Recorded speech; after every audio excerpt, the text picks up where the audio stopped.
Happy Victory Monday, everybody, and welcome to Big Blue Kickoff Live, presented by Cadillac, the official luxury vehicle of the New York Football Giants. I am John Schmeelk. He is Paul Dottino, and that there was a football game, folks. Probably, given the opponent, one of the best games I've seen the Giants play in a couple of years, going back to that Vikings playoff game, I'd probably say. It reminded me of 2022, the more I thought about it this morning. Yeah, and you know what? I'll be honest. I think the offense right now is operating better than it was even in 2022 because they're doing it in a different way. They're not relying so much on the quarterback run game. We don't have to get into that part of it now. Let's talk about the game. Paul, a complete game here. Complimentary football. Offense did its part. Defense did its part. Special teams with the big play at the end of the game. Just every facet of the team contributing to this win. It wasn't perfect, obviously. We'll get into some of that. But overall, just a very complete victory for the Giants over a good Seattle Seahawks team, where the Giants just played a really good, clean game of football. Yeah, I think they're very unified, John. And that's one of the things that I noticed over the course of these last couple of weeks. Even though they had frittered a couple of games away and they were 1-3 instead of 3-1, I never saw a fracture in this team, either at practice or even after the losses. And they were very, very unified yesterday.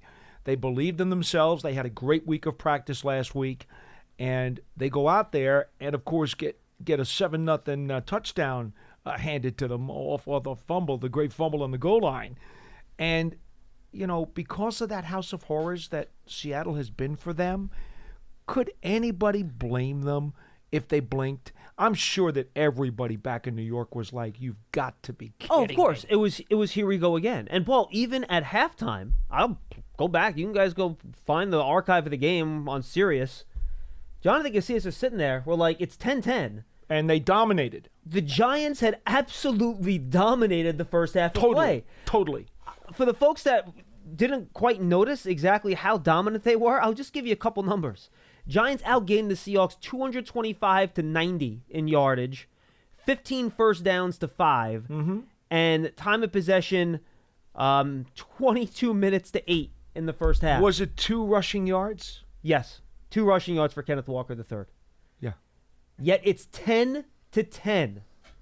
Basically, we said we didn't say this at halftime, but once we went to break at halftime, I looked at Casillas, I go, this has like 2-score loss written all over it because they dominated the first half. They should have been up at least 2 touchdowns. Instead, it's a tie game. And you could just, the way the NFL works, you can kind of see that coming. And it's not the Giants, it's any NFL team. If you have a big lead, if you dominate the half, but it's a tie game, right, you don't feel great about how that second half is going to go, right? But to the Giants' credit, their defense made some key stops. They had the key takeaway on the Deonte Banks strip. The Giants had that really nice drive in the third quarter with those 2 big plays to march down and score a touchdown in just 4 plays, those 2 deep passes to Slayton. And they bounced back from some negative plays throughout the game in order to hold on to the win. I'm going to go back to something we talked about the other day, and you'll remember this very, very well. Folks, I was screaming and almost turning red in the face about guys got to make some plays above the X's and the O's. Well, guys did that yesterday. They had some things go wrong. They had the fumble. They had 4 drops. They had some a couple of oddball officiating calls once again. And yet, they had some guys make plays above the X's and the O's. They had the Banks forced fumble, which was a very, very big play because remember now, it's a tie game to start the third quarter. Giants don't do anything. In fact, they have a Wan'Dale Robinson drop on third down. Tell me that wasn't a bad omen.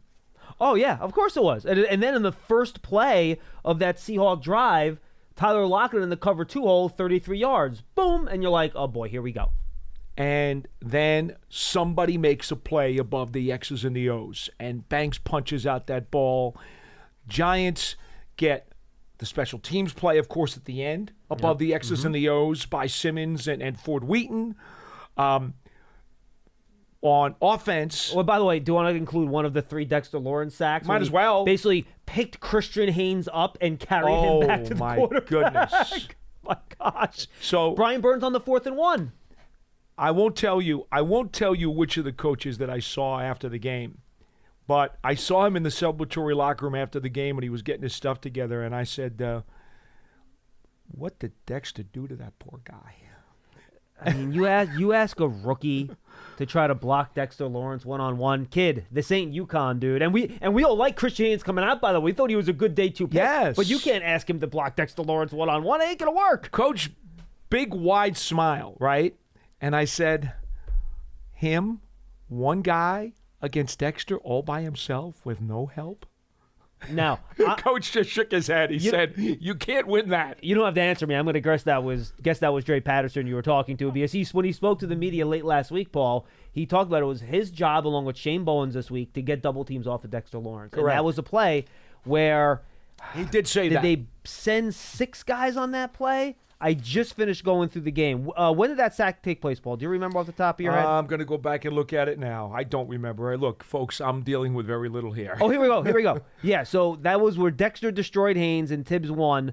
They sent a couple extra guys in that play to create those one-on-one opportunities, and that's how you do that, by sending extra guys, forcing the Seahawks to block one-on-one. That's how you get those types of sacks. So 7 sacks in the game. The Giants now lead the National Football League in sacks with 22. 10 quarterback hits in the game as well. Yes. Well, again, 7 of those 10 quarterback hits were Yes. sacks, so they have 3 additional ones. I still hate the way the NFL counts sacks as quarterback hits. It really very it troublesome. doesn't make a lot of sense. Very troublesome. So on pace now, if you want to pace that out, no, they're don't probably do that. Don't do that. You're going to jinx them. I can't pace It's it out. going well. Don't do it. I can't pace it out. Don't do it. Don't do it. No. It's about 70. Why would you do that? Just saying. It's about 70. And then on offense, I think we could very easily talk about not only some of the deep throws that were made. Well, he finally made them. Finally connected on those. And they were there. Yep. Those balls were there. The throw to Slayton on the crosser, absolutely perfect. The one on the sideline, maybe he let him a little bit too close to the sideline, but there was a single high safety coming over. That's a really nice throw. Daniel maybe had 2 throws all game that I thought he misfired on the little fade to Slayton on the double move in the end zone on the left sideline. And there was one other throw. He grounded one in the flat to a running back. I think that might have been on purpose, though, because he saw there wasn't any room there. I had a debate with the guy next to me on that one. I wasn't sure, but I said, I think he might have just misthrown that one. And I think there was one other pass that I had 3, and I can't remember the third. Yeah, neither do I. But just very sharp, Paul. And again, we've seen this level of sharpness in the last couple of games. He just hasn't been able to connect on the big plays down the field. Those finally came in this game, and lo and behold, you're scoring touchdowns. Yeah. You're not kicking field goals anymore. Big plays score touchdowns. And on top of that, we buried the lead a little bit here. The offensive line really blocked so well for the run. And Tyrone Tracy. And the pass, by the way, both. No question, but we already seen that before. Yes, correct. The fact that they rebounded from a horrific run-blocking game against the Cowboys, and they showed their resiliency. And Tyrone Tracy took the bull by the horns. I just said to Papa outside, if you were at training camp, and you watched training camp, and John and I were doing shows, and we were telling you, Tyrone Tracy right now looks like the second best running back on this team. We said it on the pregame show before the game on Sunday on The Fan. How many times Yeah. did we come in here after a training camp practice and say, this kid looks really good? But even as good as we thought he was, that was still pretty impressive. I got to be honest with you. Well, I'm gonna count his performance on the whole as above the X's and the O's because he stepped up big time. And here's the thing, John, and I mentioned this to him on the postgame afterwards. I don't know if you guys are Tracy, right? Great interview. He not only ran inside, he ran outside. He did both. And he said one thing he wanted to prove this year was that he could, since he's a converted wide receiver, that he could run inside zone. Yep. And a lot of that duo stuff. And they ran a lot of that power down. This wasn't a lot of zone plays now. This was a lot of power downhill type of stuff. And he did a good job. There was one play where they ran duo on both sides. And for fans that don't know, I shouldn't use football parlance. I apologize. Duo is when you have double team block. So your center and guard and your guard and tackle, depending on which way the run is being sent, will double team the 2 defensive tackles. And then basically your running back will pick a hole.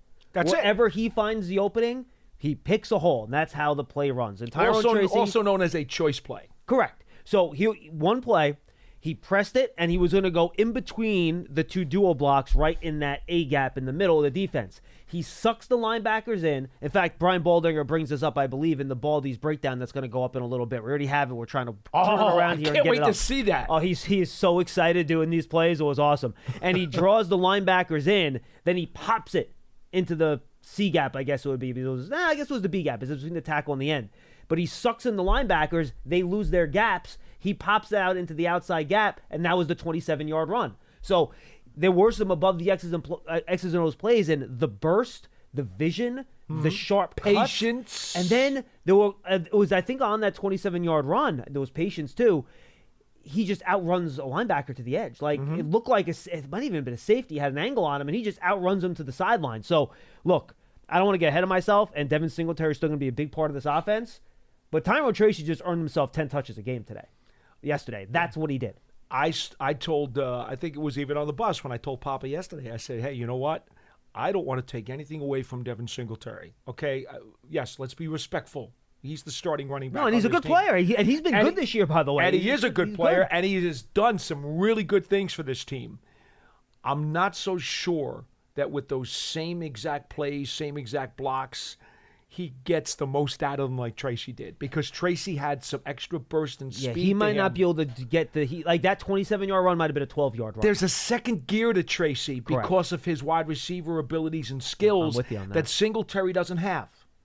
No, I totally agree. And again, that's not saying and remember, it was pretty clear they still trusted Eric Graymore in pass protection, for example. He had him out there on third down. So you're still getting there with Tracy as a rookie, though he did have a really nice blitz pickup, picking up a guy in the B gap on the right side on one of those Daniel Jones completions. So, again, that's why I'm starting with 10 touches. Get him 10 touches a game, whether it's screens or passes or runs, start there, and then you work your way from there to see how the two guys work together. And now you feel comfortable. Look, you don't want to rush Devin Singletary back from the groin? You want to be patient with him? All right, cool. You can do that now. Absolutely. You feel pretty good about what Tyrone Tracy gave you.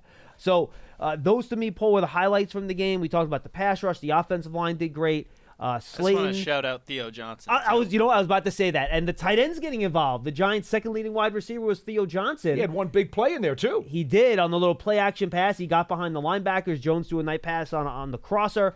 And he ended up getting a 22-yard gain, I believe, on that particular play. So, yeah, I mean, Deonte Banks, I thought, had a nice game. He knocked a couple balls away. Once or twice, he let a guy maybe get a little too much space, but I thought he probably played his best game of the year. No question.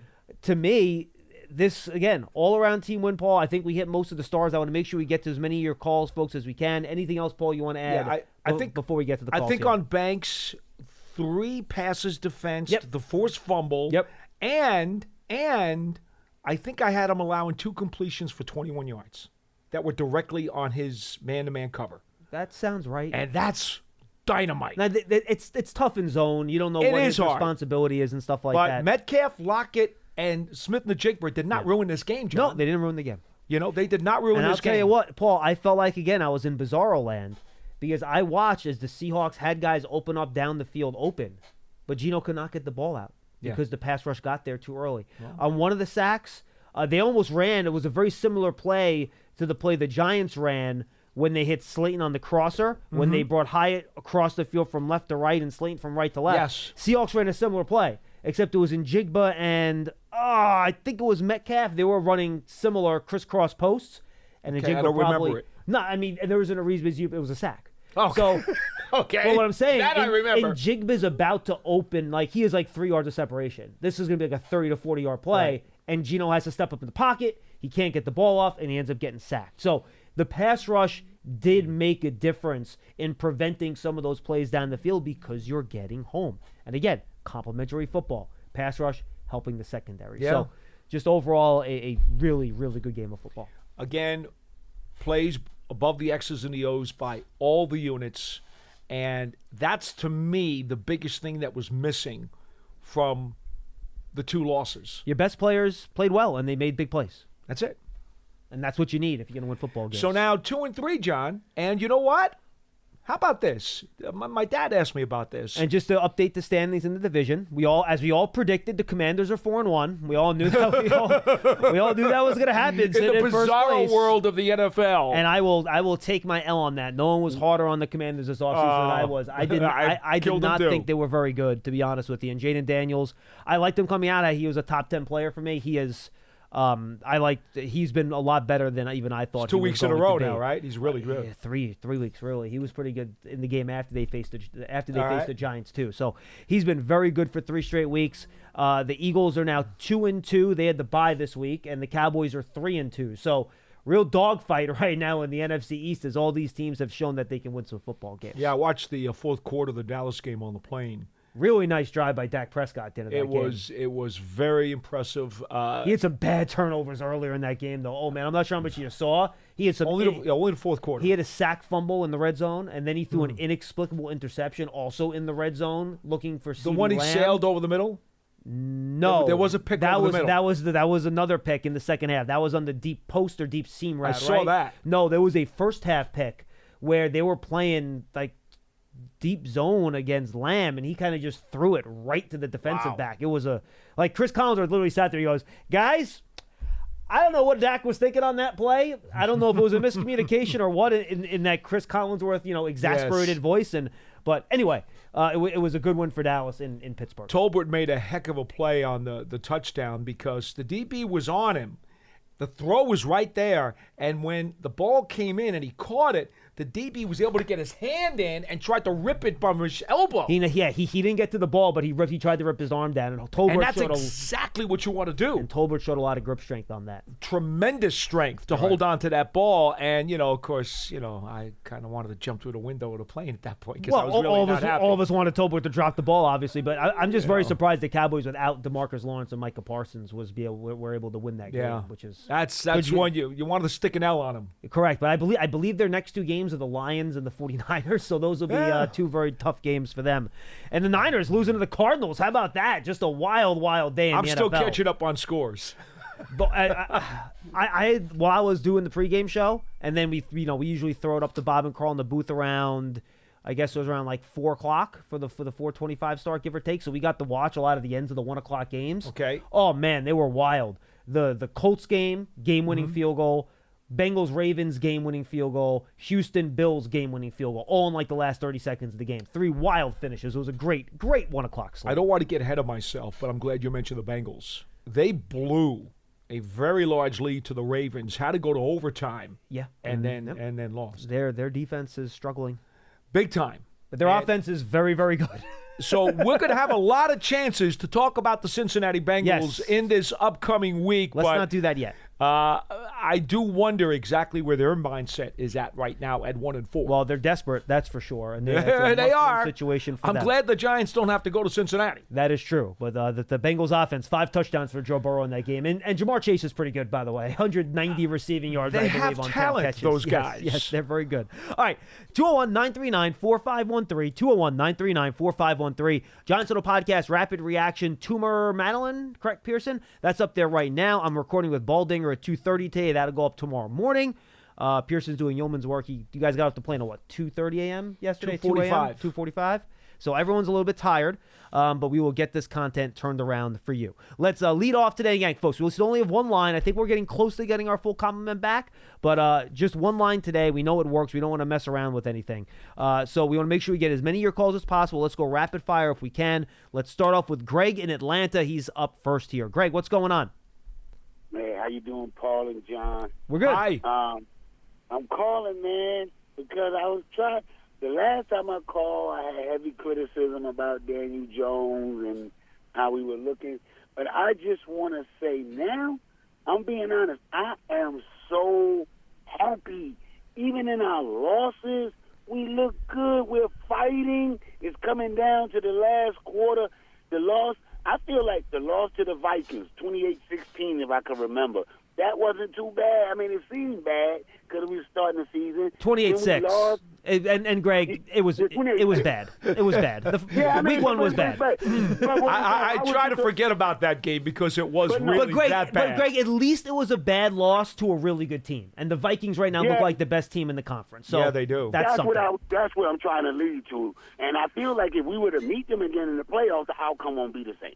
But just to keep it going, you are jumping a little ahead, aren't you? Just a little bit. Let's get to the playoffs, Greg. 2 and 3. No, I just said if. It's just an if. Just an if. I'm not projecting us for the playoffs. Yeah, I got I just like the attitude of the team now. Like when we as fans, when we cut the game on, we just want to see a fight. Even in a loss, we want to see a fight. And in the last couple of years, it seemed like it seemed like the Giants haven't been fighting. Now it seems like we're fighting. We're coming together and we're fighting, and I can't speak enough about the offensive line. I can't speak enough about getting punched in the mouth first, like the Cleveland game and the Seattle game, and still coming out winning. We look like a different team, and I'm so happy. I'll let the other players, people call in. I just wanted to tell the guy. Thank you, Greg. We're turning the page. Appreciate it, Greg, my friend. I love 95% of what you said. But now he's going to kill you for the 5%. Yeah, that 5%. What did you he say? said, now we're fighting. They fought last year for Coach Brian Dable. They were just all undermanned. the way to the end. They were just undermanned. And they fought 2 years ago, too, by the way, when they made the playoffs, obviously. Well, that goes without saying. Yes. But last year, don't let the record fool you. When you look in the almanac or on the computer screen, it says, oh, Giants had a really bad record and they picked in the top 10 again. Don't let that fool you. It was ugly football. It was bad football, but they tried. They worked their butts off and they tried really hard. Without a doubt. Mm-hmm. And that's what I love about this. Here, y'all go to third year with Brian Dable, and I've never seen this team break on him. Yes, and I shouldn't say it was bad football because that indicates they weren't playing the right way. They were just very outmanned. Poor quality. Yeah, right. They were outmanned because of a lot of the injuries. So, yeah, and look, I'm just looking at this real quick here, Paul. Yeah. Top of your head. Don't look at my web screen. Mm-hmm. How many NFC teams have fewer than 2 losses right now? Fewer than 2? Fewer than 2. 3? That's it. Name those teams. Well, the one team in our division. Commanders, we've already talked about them. And we talked about another team, and obviously. the Vikings are the other one. Yep, and then there's one other team. And I want to say they had a bye week this week. You know what? I'm a little foggy yet. Detroit Lions. They're 3-1, and they have the Cowboys next week. So quizzing Paul after 4 hours of sleep is. Paul, you think Paul needs sleep? Come on now. Fellas, I confess to our audience as well. It wasn't that long ago I could go 3 days in a row without any sleep. I could do it. And I had done it many times. But now I'm getting a little older, and it's a little harder to do. Also not healthy. But during the season, that's kind of what happens to me sometimes. I understand. Coach Marvin is in Delaware. He's up next. Hi, Coach. How you guys doing? We're Coach, great. Hey, Coach, I want to apologize to you.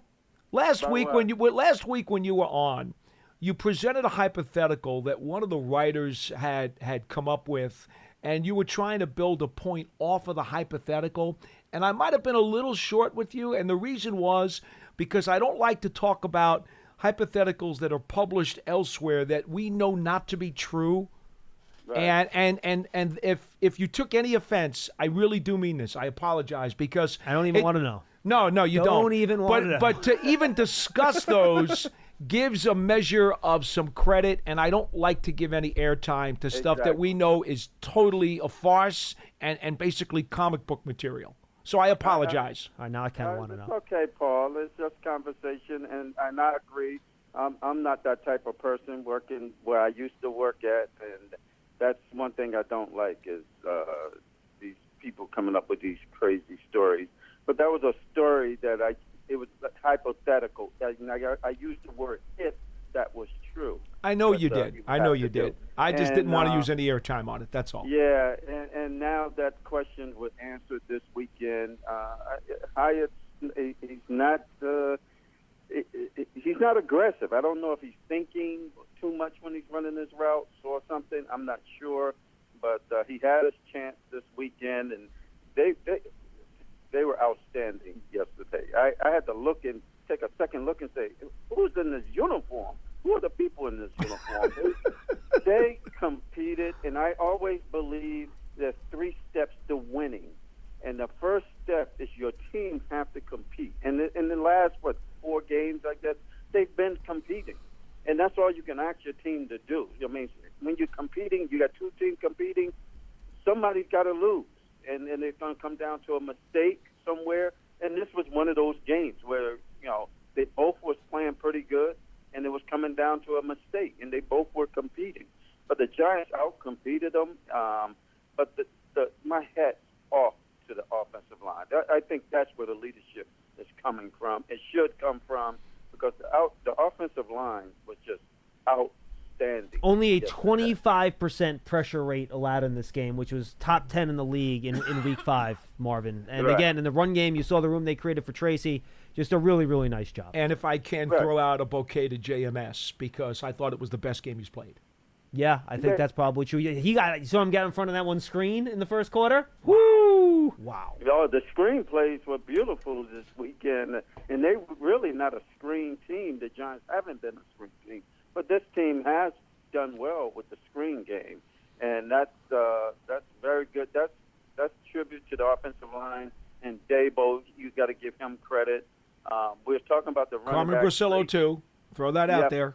I get the whole staff. They did an excellent job this week. Going out west to play in that particular stadium, and you don't have your best receiver, and you come out with a game performance like that. It's just an all-out team effort. But real quick, I know a lot of people are going to be on, but Tracy, I'm sold on him. I've been sold on him in the summer, and I'm sold on him now. He's good. The vision this guy has. Paul was right on everything about him you were saying about Tracy. 100%. 100%. Thank you, Coach. His vision was beautiful in this particular game. And one thing people don't notice, but I'm picky with this when it comes to running backs.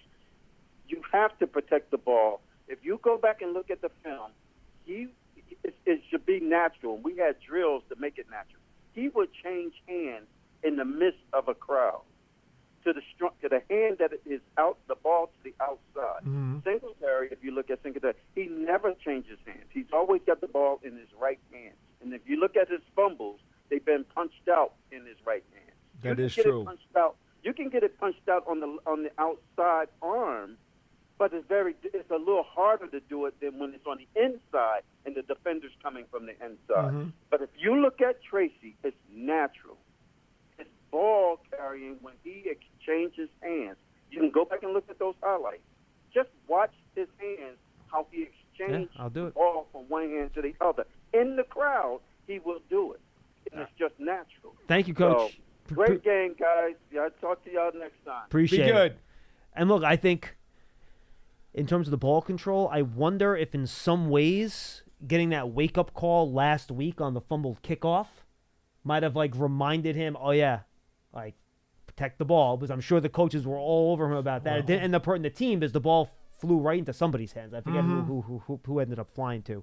But sometimes you need a wake-up call and reminder about that stuff, and maybe he got that last week, because there weren't – a couple of times guys were punching at the ball too, and he showed no signs of letting that thing go. Oh, yeah, for sure. And credit to this whole coaching staff, but we haven't even mentioned Coach Gabriel yet, the special teams coordinator, who we know from all the guys who were involved in the blocked field goal, that was something he came up with through his film study, saw a potential weakness in Seattle's front. Yep. And then designed the thing where Isaiah Simmons, okay, Isaiah, come on, why don't we try this? And, they did it at Friday's practice, and look what happened. And I brought this up on the post game, thanks to Fooch over at MSG for reminding me. Remember who he was the special teams coach for last year? Jets, and they pulled it against the Giants. When they blocked Gano's kick. Correct. Oh, I thought of that right away. Yeah. Immediately. I was like, oh, my goodness. He pulled that sucker out of the files. Yeah, and much like the Giants guys last year, they kind of go really low in those field goal block situations to cut to prevent the guys from jumping. Mm-hmm. And you see Dex and Nacho put their hands down on top of the two interior blockers. That's it. And then Simmons goes whoop, right over. Because remember, folks, if you touch the offensive lineman there, even if you just graze them with your foot. Penalty. That's a penalty. That's leverage, I believe, technically is the call, right? Mm-hmm. And that's not going to count. And then all of a sudden you put the Seahawks, you give an automatic first down, and heck, they might even try to score. They might even be able to score a touchdown there. It's not even a tie game going into overtime. So there is some risk there. Gobrier also convinced Brian Dable, who, not surprisingly, wanted to use that a little bit earlier in the game to try to create a play, but they held back on it, and they ended up using it at the most opportune possible time. I So, really wish they hadn't had to use the play. The game should have been over a lot then earlier again, than that. That's one of those plays you might not be able to use against another team anyway, so I'm happy that they were able to bring it out and get a score out of it. Yes. So very, very, very good play there. Darren in North Carolina, he's up next on Big Blue Kickoff Live. Hey, Darren, how are you? Good afternoon, guys. John Paul. I am so happy as a Giants fan from 1985 to present. Offense, defense, special teams. Come on. Our rookies showed up. Tyrone Tracy over 100 yards rushing. Oh, my Lord. I'm just so happy, guys. And I was telling my wife when they were trying to get the field goal to tie the game, I said, we need a block. As soon as I said it, here comes Simmons, jumped over the line, blocked it, and right for a week and scooped the ball and ran into the end zone. I'm so happy as a Giants fan. And I just love how Tyrone Tracy, how he runs. He's not one of those runners that dancing in the hole doing the tango. He's one of those north and south runners. A one cut and go, bro. One cut and go. Hard. Yeah. And He attacks. That's that Giants ground and pound. That's what I'm talking about. And that's going to open up the passing game, the running hard, and it's going to open up the play action. Then soon you know it, someone's going to be open, and then you can let it fly. That's all I wanted to say, guys. Just have a good day. No problem. Good call. And look, let me add this too. For once, the Giants took advantage of another team's mistake. Because on the third down play before the blocked field goal, if me and you were grading that for Giants players, that's a drop on Jackson Smith and Jigba. Hit him right in the hands. Right in the hands. That should have been a first down conversion. But you know what? When the other team makes a mistake, you have to be good enough to take advantage of it. And the Giants were able to do that. Well, Phillips had the coverage, and it actually wasn't bad. No, it was just a great throw. It's a crossing route, and Smith put the ball right on a dime. It was similar to where Eli, why second time I've done that this week. I did that on Saturday when I was on my rash on Big That's all right. He's having lunch in the lunchroom right now. Similar to the pass that Daniel made to Wandell on the first touchdown on when he threw it really at a tough angle all the way across the field to hit him on that out. Very similar type of play, except Wandell held on to that one. He didn't hold on to the other one on the little out to the left-hand side. I know. But, again, it was a good throw by Geno, and Smith and Jigba just couldn't hold on to it. And in all honesty, right, now, even in this win, and even go back to the Cleveland win, there were things that needed to be cleaned up. No game is ever perfect for anybody, really, okay? There's stuff there that the coaches are still going to be able to go back to and say, hey, you know what? We still had a couple of penalties that we're probably not happy about. We still had, 4 drop passes that we really did not need to do. Well, you mentioned penalties, by the way. Let's give them credit, too, for not one procedural penalty in that noise. Right? What did we talk about when I was on the bus last night on the postgame show? Giants, 0 false starts. Seattle, 3. I know. It's amazing. That does not happen in that building. No, it does not. The Giants commit false starts in their own building. This is true sometimes. Sadly, yes. So, I think it's important that the coaching staff, and they know how to handle this, they're going to want to say to their guys, this was really great and it's a win, but hey, we have to do better and we need to do better. And I think that these guys will get it, will understand. I don't think, as thrilled as they were yesterday, I don't think they're going to rest on this. I think they're going to bust their butts, and they're going to try to take on a Bengals team next weekend that's obviously going to be very, very desperate. The Giants will have to be. You used the word before. They were pretty clean. They were pretty clean. But they might have to be even cleaner to beat Cincinnati. Speaking of not perfect, do you know where I can address my thank you card for them only deciding to run with Kenneth Walker III 5 times in the game? Well, as a matter of fact, you guys remember Softy Mailer from KJR Radio in Seattle. Because, by the way, I went back and looked at the tape. The Giants had 2 safeties deep the whole game. They were at 2 safety shells. I have no idea why Seattle did not try to run the ball more. Softy, who loves to bust horns, right? We texted each other after the game. And he said the Seattle callers in Seattle were crushing their play selection for not getting Walker more involved. I was talking to CS, I'm like, thank goodness they're not giving the ball to Walker. It's not like, look, the Giants shut him down on the first run, but after that, I think he had like 4 carries for 20 yards. Like, it was fine. They weren't shutting the run down. They just chose not to run it. Thank you. Appreciate that, guys. I think philosophically speaking, they probably looked at the Giants secondary and said, hey, Adoree Jackson's been gimpy. Phillips been gimpy. And they had some open players. It's not like guys weren't open. Tay Banks was coming off a game where, he had some questionable plays. But you have an offensive line that struggled pass blocking against that pass rush. I agree with you. I agree with you. I was happy that Walker wasn't featured more as well, although Softy did come back to me and he said, well, I could understand maybe one part of the logic, and that is that right now is not a very powerful and strong offensive line. And if you don't have the kind of strength to hold up in the run game, Walker's going to get hit behind the line. Yeah, but then run some pitch plays, run some outside runs, something. Hey. Like, sheesh, whatever. I'll take it. Thanks, guys. It is what it is, Seattle. I think isn't that what Fraser Crane used to say at the end of one of his shows or something like that on Fraser? No. Let's go to Wilson in Roxbury. Wilson, you're up next, pal. Hey, Johnny, Paulie. Hi. Hey, listen. Wilson, he went for it on 4th and 1 at the goal line, man. I was thinking about you, bro. Johnny, let me tell you something. Today, it's a game of just to be happy. It's because you know this. Paulie knows this. Paulie, you know this. And Johnny, 9 out of 10 times, Giants fans like myself, we've seen this movie, and it would have been the loss. Yeah. And, it would have been the loss. And maybe, the laws of averages eventually have to change, and maybe it's changing. So I'm happy for Daniel. I'm happy for Brian Dable. I've been rough for Brian Dable, but hey, listen, I got to say it like I see it. The team was prepared to play. He called a great game. Seattle and Seattle didn't. They thought they were going to show up, and they were going to win the game, and they got a rude awakening. Yeah, Wilson. I also sense too, probably a little bit. This was as quintessential of a trap game for the Seahawks as you could ever imagine. Monday night against a great team in the Lions, short week, and then they play Thursday night against San Francisco. So they play, I guess that's in 10 days, 3 games, and the Giants are the least, you would think they're the least challenging based on the Niners and the Lions being between them. So, look, the Giants took advantage of that, though. Because the Seahawks did wake up in the second half of that game a little bit. They played better. And the Giants should have had a bigger lead in the first half. They didn't, but the Giants took advantage of it. The game should have been right. It should have been 10-10, and then it should not have been what was it, 23-13.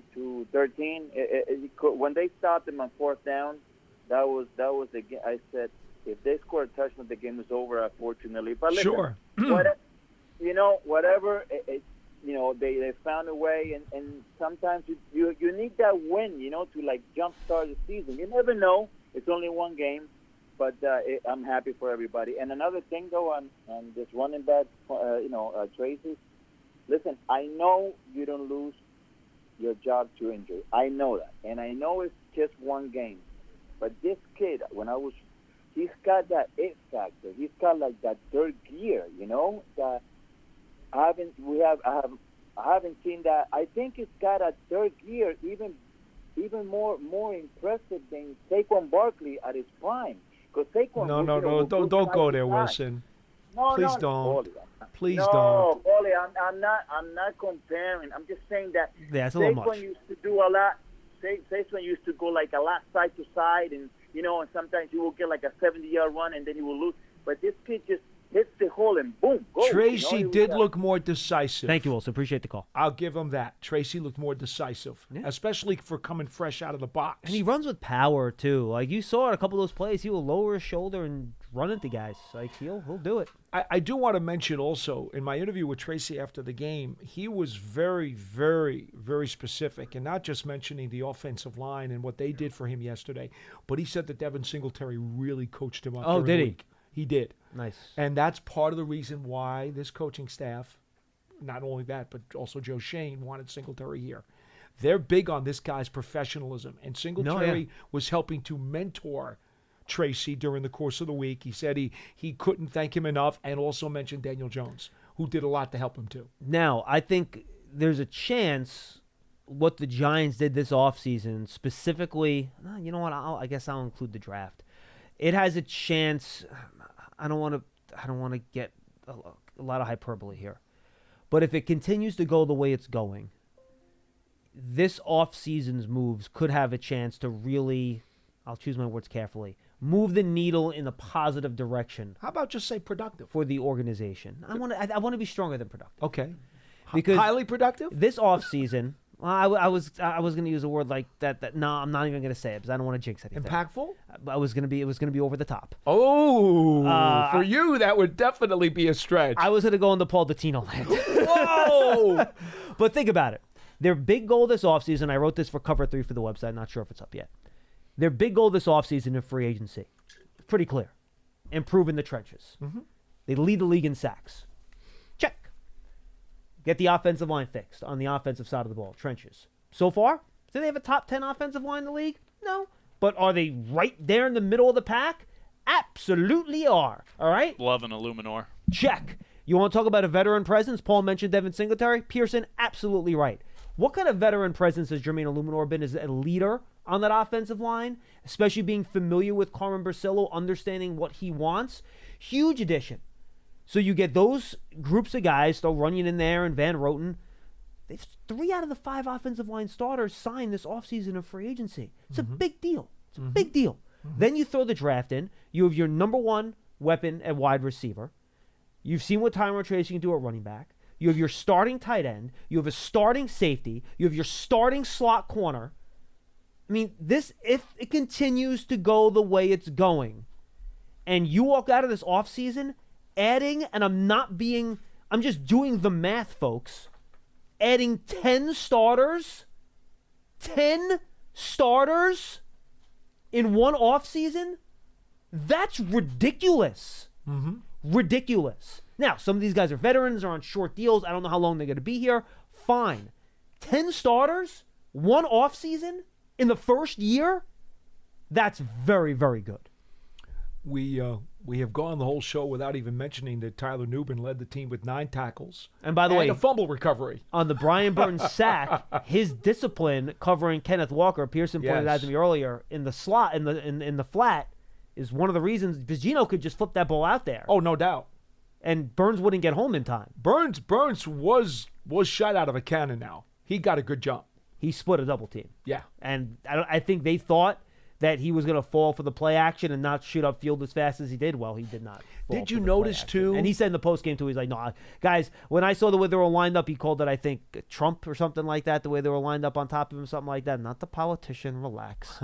That he was just going to shoot upfield and get after the quarterback. So, and he did it. He made a big play. That's why they went and they traded for him and paid him all that money, by the way, plays like that. Positional snap count. Burns seemed to be on the left side of the Giants' edge a ton more than he had in previous games. I wonder if you could get a look at that because I think he was lined up over Forsyth probably 80% of the time. And, I agree with you. And we discussed during the radio pregame show that was the weakness of the Seattle offensive line, especially in pass protection. Yep. So another case of the Giants coaching staff saying, what can we do to take advantage of the bruises or the Achilles on that Seattle lineup? And by the way, given he was against a better tackle, I thought Kayvon Thibodeau had a pretty good day too. He did. To be honest with you, he did. He had the half sack, right? I think he got credit for a half sack in the game. I think they gave him credit for the half. I hope which so. Means he should have. 3 weeks in a row now, he's had at least part of a sack. Third time in his career. And I believe he had 5 or 6 overall pressures too. Oh wow, it was worse than I thought, Paul. 51 snaps, 50 on the left side, 1 on the right side. Folks, I thought it was like 80-20. That's all. I was going to say I thought it was more like 85. Yeah, whatever. But it's ridiculous. You never, like in other games this year, just to give you an example, like he lines up mostly on the left side. That's his primary position. But week 1, 21 snaps on the right side. Week 2, 16. Week 3, 20. Week 4, 13. So he's always spent double-digit sacks on that side of the field. Not yesterday. And then a lot of times in critical spots, he is going to be on the other side.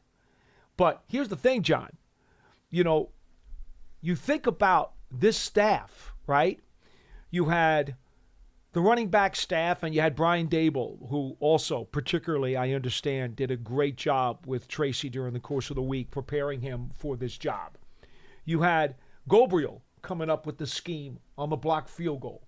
You had Bowen, who clearly decided that he wanted to make sure he was going to take advantage of the weakness on the Seattle offensive line. You had Patterson, the defensive line coach, who you just talked about.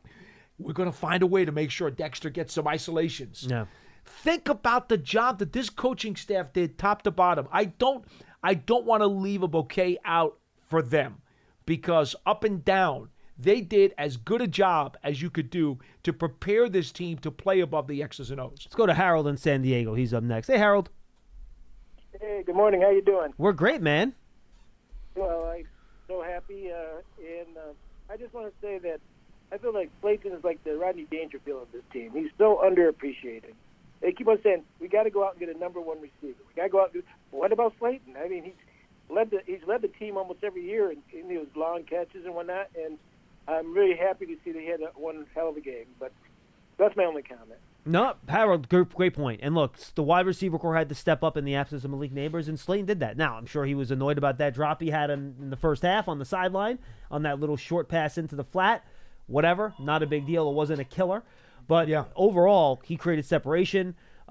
He put Trey Brown into a spin cycle a number of times. He murdered that kid to the point that they had to take him off the field. Again, coaching. They knew where to go. Yeah, and whoever Brown was on, they were going to target that player. They had to put Pritchett on Slayton later in the game. Yeah, Brown. I think they took Brown off the field. To be honest with you. Getting fried. He was, absolutely. I mean, they have two really good outside corners, Devin Witherspoon and Tariq Woolen. I think they targeted Witherspoon once. I don't remember them targeting Woolen. So they were very particular in who they attacked in that secondary. Woolen got nicked for a bit and had to come out. He was in and out of the game twice, I think, actually, during the game. But they were able – they were very specific in who they were trying to target back in the secondary. Again, that's good coaching. And by the way, I thought – did you see it the same way? Looked like twice, I think it was Pritchett, got a hand of jersey on that last Giants possession before Seattle – went on the final drive. There were two tugs at a jersey, and Dable wanted a call as well, and they didn't get it. On away from the ball or on targets? No, it was on. Let me pull it up.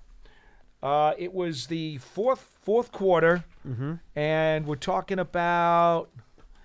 It was just about 2 minutes left. It's a 3rd and 6 from the Giants at their own 14. And Slayton's going to run a curl on the right side, and Pritchett's on him. And the pass is incomplete. He really never got a hand on it. And Pritchett, twice, he did the veteran thing. What veterans do, and Sam Madison taught me this many years ago, and Everson Walls used to do it sometimes too, pick at the jersey like this, real quick. You do like a quick grab.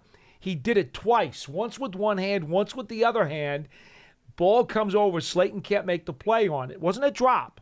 Can't make the play on it. It would have been a first down. Giants could run out the clock. The game is over. There was pressure on that play, too, which is one of the reasons it was incomplete. They got pressure on Jones. Dable immediately on the sidelines went nuts after the ref, asking for a flag, and I thought that easily could have been and should have been a flag. I didn't notice that on the All-22, to be honest with you. I didn't. Okay. 201-939-4513. Let's go to Steven Stein out, and I'll take a look at that play. Steve, what's going on? Hey, how are you, Paul? How are you, John? We're great. How you guys doing today? We're great. How are you? Great. Very happy with this win. And, you know, Paul, you just kind of touched on it a little bit, too, when you were talking about that play that Dable was screaming for a flag. I got to be honest with you, and I'll lead into why I'm saying this. I can't thank D.O. Johnson enough for having a very good game as well, too. And I'm kind of hoping in situations like that, we could get to see more of what this kid can do. I mean, this was a great pickup by the Giants, man. I was so happy when they drafted this kid, and I've been high on this kid since they drafted him. And my question is, do you guys see him being utilized more, seeing as how productive he was every time his number's been called? And the next question I have is on the defensive side. I love the way that Shane, and Paul, look, you might remember I called screaming after week 1. I was like, here it goes, sky is falling, doom and gloom. But that's in the rearview mirror now. All right, and that's what Giant fans do because, you know, we love our team. Of course. But, I have to admit, I have to say I was I wasn't happy when they signed Bowen, but I got to be honest with you, up to this point, I think the guys finally figured out, hey, this isn't Tennessee, this is New York. This is like defense started here in this city. So I'm really glad to see that he's actually being not wink aggressive, but aggressive at the right times during the right plays where you need to be aggressive. Thank you, gentlemen, for taking my call. You guys are great. Go Big Blue. Thank you, Steven. They didn't blitz a ton this week. They were I think 21% blitz rate, which was not high. Did not have But in to. the first half, though, they had a couple of double corner blitzes early in this game that helped get Seattle off the field. I like those couple calls from Bowen. We mentioned the call late where he sent some pressure, got Dexter the one-on-one on Haynes. So he was selective. I thought when he used it was effective. But I think he understood. You're against a guy like Geno Smith, who's now a very smart veteran quarterback, with those wide receivers, Paul, you cannot leave guys one-on-one in coverage down the field and risk blitzing. The same way you couldn't do it against Dak Prescott last week. So, again, I think Shane Bowen was prudent in how he used his pressures. When he used them, I thought they were pretty creative, too, with a couple of those double safety corner blitzes, things like that. They were effective. Yeah, he started to get a little more brazen after the score was 7-7 in the second quarter. And I think that they had great respect for Geno because now it's been over 2 years where he has been as accurate as can be. No, he's a good player. Remember, coming into this game, he was number 1 in the league in attempts, completions, and completion percentage. Second in completion percentage. Was it second? Yeah, second. I think Jaden Daniels is one. Oh, there you go. Okay. Point being, this Geno Smith has been incredibly efficient now for quite a long period of time. It's not a fluke anymore. He's a different guy. We talked about that during the pregame show, too. And so Bowen was not just going to throw caution to the wind. He was respecting that quarterback. And that's why he put, again, more of the emphasis, as he wants to in his initial planning, on the front. Yep. And that's why Coach Patterson and those guys had to make sure they got it done. Now, Paul, I don't see a clear hold here on Slayton, but I will say this. They're pretty fortunate that they didn't call Wandale Robinson for offensive pass interference. Oh, really? Watch. It's right here. Take a look at the play. Look Yep. at Wandale Robinson set this screen. Not even pretending to run a route. He just literally puts his arms out and runs into the cornerback to clear him out of the area for Slayton. So he put him on his back is what he did. Well, yeah, but you're not allowed to do that when you're throwing a pass. No, you're not. Oh, boy. So, I thought Dable was yelling. Let's say no foul. We'll just give it. Until you brought it up, I forgot about it. Dable was yelling. I thought he was yelling for the hold on Robinson. And then I looked at the replay. I'm like, no. That was Wandale Robinson. And in the NBA, that's a moving screen, by the way. Yes. That's not even a legal pick in the NBA. That is a moving screen on Wandale Robinson. Can you do that when the ball's in the air, or does the receiver have to have it before you can block as a receiver? Once the receiver has the ball, then you can block. Gotcha. Yeah, you have to have possession. You cannot do it while the quarterback has the ball or while the ball is in the air. Correct. That is correct. Correct. Len in Columbia, Maryland. Len, what's going on, buddy? Hey, man, that must have been a nice plane ride home last night. Paul was flying, man. Look, I'm fortunate now. I'm doing the post-game show on the radio, so I actually got a decent night's sleep, though I was up late watching the end of that Cowboy game. But, Paul, you can speak to it better than me. I rewatched the entire game on the plane and then watched the fourth quarter of the Cowboys game. What did they replay the game on the plane on? I had it on my NFL Plus. Oh, wow. You can stream on the plane, huh? The internet was fast enough, huh? It's very, very, very useful. That's pretty Trust good. me, very useful. And Len, to be honest, okay? To be honest, and I was looking forward to your call today because I wanted to know from your aged perspective, because you're like one of the old timers like me, right? What I wanted to know from your aged perspective, how much you appreciated not just the fact that the Giants had won the game, but the tenor and the type of temperature that you saw from these guys. Didn't they look like they were pros who knew what they were doing? They weren't overly excited. They weren't boisterous. They weren't showboating. This team was very methodical. They had composure. And I really loved seeing that because in spite of some of the things that went wrong and how the game got close on the scoreboard, I never thought that this team had lost any composure or had broken a sweat. One word: prepared. Yes, there you go. Prepared. They were prepared. They looked confident. They looked comfortable. They looked like they knew what they were doing, and they just went out and did it. I mean, they just went out and did it. I mean, it was a nice win. Let me add something to what Coach Marvin says. I always listen closely when he calls in, if I'm lucky enough to hear his call because he has a different view on things than most people who were calling in, including myself. With regard to ball security, wrist above elbow, even when you're in the open field, I think is more important than switching hands. If you got your wrist, if you're holding the ball wrist above elbow, you can't hold it away from your body. It's just automatic. It comes closer. No, you're right about that. Then you get into the high and tight. And but I always thought wrist above elbow when you're carrying it, even when you're in the open field. Tracy, nice game by Tracy. Little different view on my part. I don't know if he's got a second gear or the speed just builds up. He's a pretty fast guy. He gets to top speed. Yeah, his play speed is really impressive, Len, because I think John, check on this, the combine, he was what, a 4? He was 4.4 something. I was going to say 4.43. 4.44 maybe? Yeah. So, I mean, that's a good time, but his play speed is what, when John and I saw him at training camp, it just stuck out. 4.48. This guy's play speed holds. He doesn't lose much when he's got the equipment on. 6.813 cone, by the way, which is fantastic. Yeah. Yeah. He ran with confidence. Yeah. I mean, the kid looked like he knew what he was going to do. I mean, he really ran with confidence. Hey, John, I think I mentioned to you last week, it's always one game at a time. But I think I mentioned the importance, what I thought, of the next 3 games before the Seattle game. I was cautiously optimistic, even at 1-3. I was kind of hanging in there with the season. I thought things would get a little better, but I thought the run of Seattle, Cincinnati, and Philly, especially the Philadelphia game at home, the division game, I thought if we could come out of there, if we could come out of there even at 3-4 with 10 to go, that we had a really good shot at this thing. I mean, we could put on a push, but we got to win this. We got to win the division game, guys. Yeah, that's a problem. We got to win that. I mean, we got to win that. We got to win that Philly game.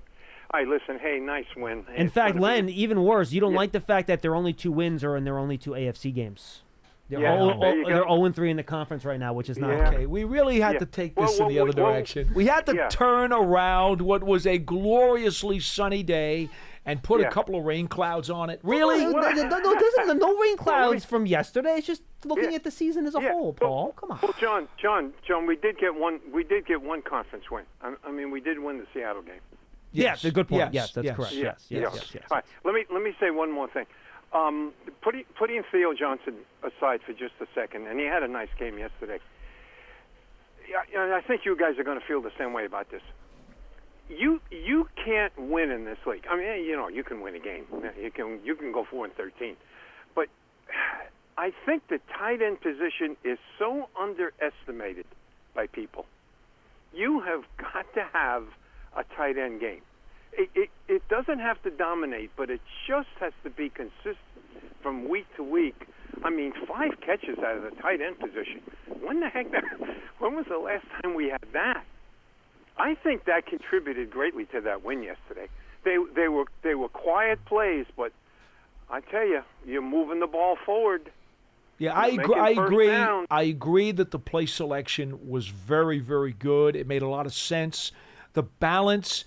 Daniel Jones had 34 pass attempts. I know he was sacked 3 times, but 34 pass attempts, and the Giants as a team ran 34 times. How about that, Len? When's the last time you can recall those numbers? I know. How about that? Yeah, that's pretty good. Hey, nice one. I mean, what else can you say? You don't want to finish on a high note. Yeah, one more thing, if I've got another 30 seconds here. Yeah, 30 seconds. Dexter had a great game, but he's just better than the Seattle guy on the other side of the line yesterday. I mean, the best players in the league make hay against guys that they're better than. Yeah, of course. I mean, it's going to even out later on. But I mean, but Len, the good news is that Dexter's better than most guys he's going to line up against during the course of the year. Yeah. We don't talk about it often, but on defense, Dexter Lawrence is a headache player. Oh, my gosh. We yeah, don't talk he's- about that often enough because we're always talking about who do the Giants have as headache players on offense. But it goes without saying on defense, Dexter Lawrence is a major league. In fact, he's a migraine. Oh, he's the first guy that you circle and you put the red star on after the opposing offensive coordinator have to. says, this is the guy that we can't let destroy the game for us. He is a headache player. And Brian Burns, by the way, I'm not telling you anything you don't know because he's been listed on the injury report and he's been limited. He's a bit banged up. He's a bit gimpy. And What did he have? Was he the heel? What was he? No, heel was somebody I else. thought he had groin. Oh, he was groin, yes. Who had the heel injury? Was that Wandale? That was had the Wandale heel? Robinson. Okay, that's right. Yeah, and what did Brian Burns? Now you gave me his snap count yesterday, Mm-hmm. and He had 6 pressures in the game. yeah, and not just the 6 pressures, but also tackle for a loss. Had the quarterback hit, 2 passes defensed. Only had a total of 2 tackles, but he did have, as you mentioned, a big play. He was out there. He was not invisible. And he's fighting through some soreness there. And I give him a lot of credit. Ball, final thoughts before we say goodbye? What do you got? Teams coming in later today. Injured players, obviously, for treatments this morning and so forth. I just think that this was a very impressive victory for the Giants. Did remind me in a lot of ways of 2022. And the only thing I can say to those fellas is great job. And see what you can do now to make some business against the Bengals, because you'd hate to have this feel-good feeling go away and deflate like a balloon if you go flat against Cincinnati. Brian Burns right now with, this is PFF's tracking, 20 total pressures. That ties him for 22nd in the league right now in terms of total pressures this year. Yeah, I don't think his overall production is exactly where you'd like it to be. You want it to be higher. You want it to be more impactful. But again, these last 2 games, he's playing gimpy. He's having some issues, but he's fighting through. Yeah, and he's done a nice job. He has. All right, everybody, thanks for joining us on Big Blue Kickoff Live on this Monday. I'll be back tomorrow with SciTac. We'll have Cross and Madeline on Wednesday. Still figuring out who'll be with me on Thursday, and then Paul and Matt will be with you on Friday. How about that? I actually know the schedule, Pearson. That's a miracle in itself. It's a good week. For Pearson, Butler, and Paul Dottino, I am John Schmeelk. Thanks for being with us today, everybody. Great job on the phones, and we'll see you tomorrow at 12:30 for another episode of Big Blue Kickoff Live, presented by Cadillac, the official luxury vehicle of the New York Football Giants.